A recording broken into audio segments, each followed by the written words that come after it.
why is selectionism important to understand? Well, because it demonstrates how behavior evolves over time. Our behaviors looked very different when we think about our ancestors and like way back in the days until now. And so it also proves that there is this repetition, right? And then we can see how it's going to continue to evolve. And so it's important to understand how we are influenced. The environment changes the way our behavior is and how it evolves. We get to select what behaviors we want to keep and what behaviors we want to let go. Then we have culture as well. You know, we are influenced through our environment, through culture, through the way we grew up. You know, the things that I've learned in my culture are way different than others in their culture.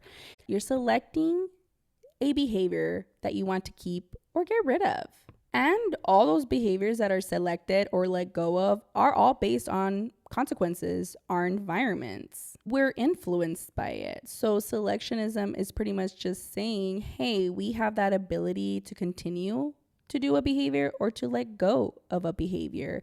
And it all is tied to that consequence, that environment, that influence, everything around us, those variables. We get to then select to keep or let go.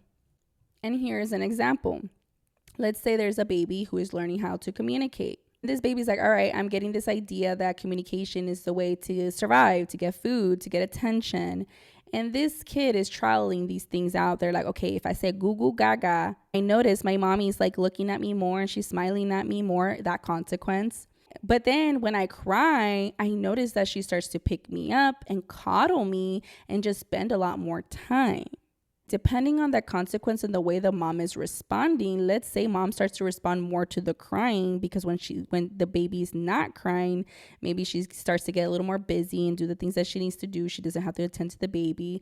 The baby may decide to do more crying when wanting that attention. Mom is that consequence of that responding. So the baby naturally is going to be selecting those behaviors that accessing what they want more often. Then the baby naturally will be selecting behaviors that is getting that response, that consequence that they desire, whether it's attention, whether it's food for survival.